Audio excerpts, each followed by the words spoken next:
welcome back. I am back with part 2 to this series here I got going on, a little short quick series.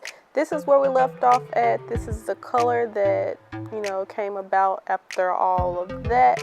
So next I'm just going to straighten it out, try to get it as bone straight as possible.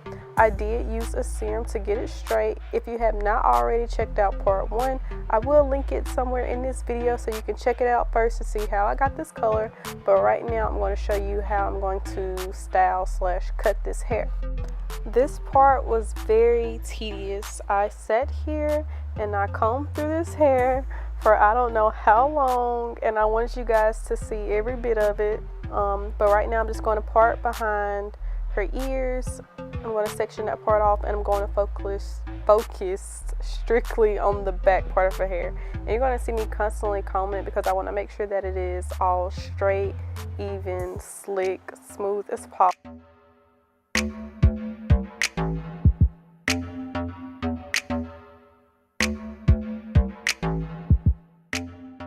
This is actually my first time cutting with clippers, and I must say I think I did pretty well. But like I said, the main focus is that you keep the hair slick, straight, smooth, as even as possible. That way whenever you do cut, because once you cut, it's gone. You can't go back.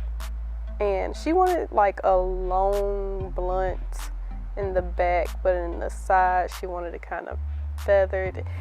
She showed me a picture, and this is how we got it. So just pay close attention when I go in with the ponytail holder. I'm making sure that it's still smooth and that I'm not accidentally wrapping the hair on the sides, like I'm not tucking it under. I want to make sure that everything is straight down, sleek as possible, especially after I put this ponytail holder on. I'm going to cut a little bit lower than I actually wanted, because you rather cut not enough than cut too much, because this is a wig, it's not growing back. Like I said, once it's gone, it's gone. So I'm going to move the ponytail holder down some, and I'm going to cut coming from the back. I almost started from the front, but I'm going to cut coming from the back. That way it won't layer through the top at all. You can see where I was accidentally like folding the sides under on that first time when I wrapped it around. So you have to be very gentle.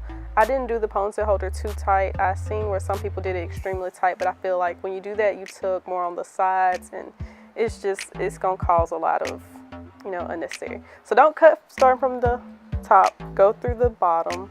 That way you won't make any unnecessary layers. At this point, the ponytail holder was kind of slipping, so I had to hurry up and cut through that. But luckily, like I said, I did not start from where exactly I wanted the hair to be cut at. I did it a little bit longer. So now I can go back and spread it out and see where I need to go and clean it up at.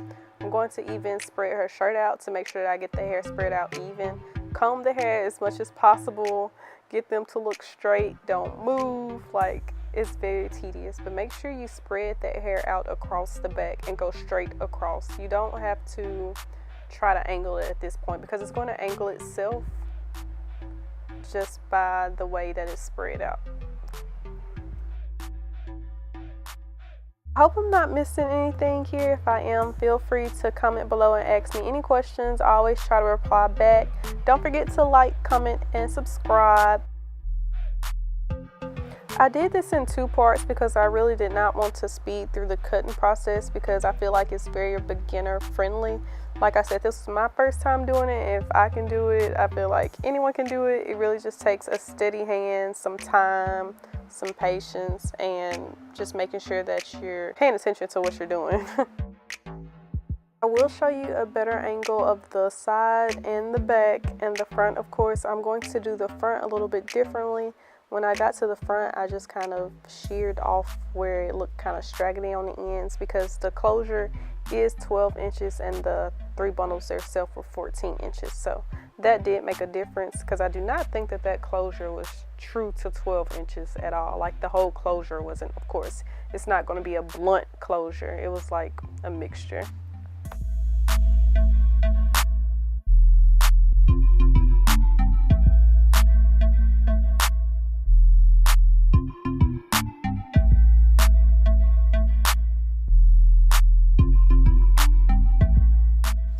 Okay, now moving on to the side, I'm going to line it up with the back and let it fall, and then I'm just going to diagonally cut it. But I'm going to try to line it up with the back as much as possible, that way my diagonal cut will be even and it won't look choppy. But do this on both sides and I can show you better than I explain it. So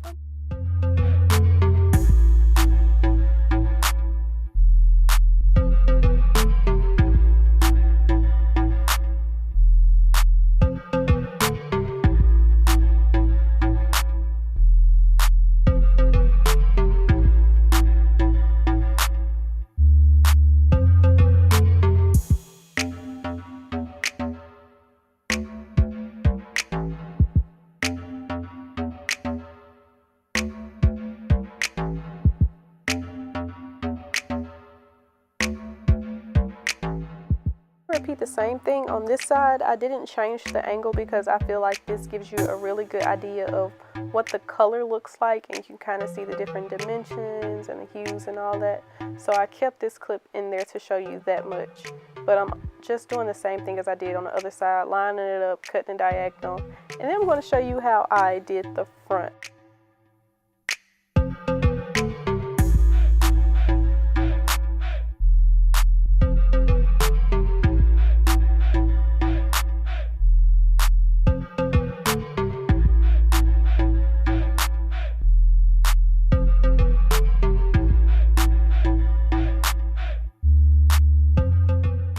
Okay, so for the front, all I'm doing is cutting diagonally where it looks thin on the ends in the very, very front where the side bang areas are, because like I said, this whole closure of course isn't true to 12 inches, so it came choppy layered.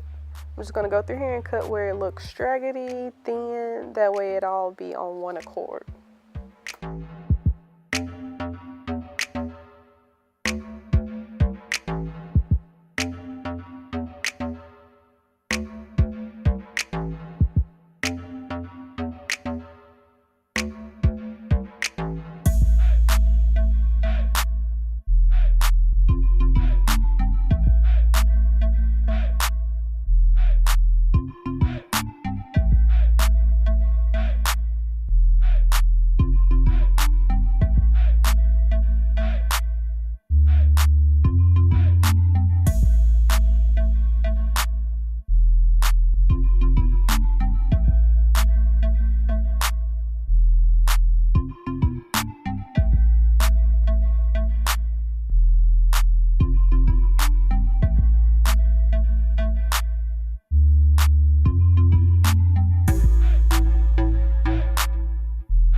Okay, so now I'm doing cleanup. I'm just going to go through and show you a couple of different angles, so stay tuned. I'm almost finished, I promise you. Like I said, I'm just going through and doing cleanup where I can clearly see things sticking out, but now I'm just using the scissors. I am completely done with the clippers.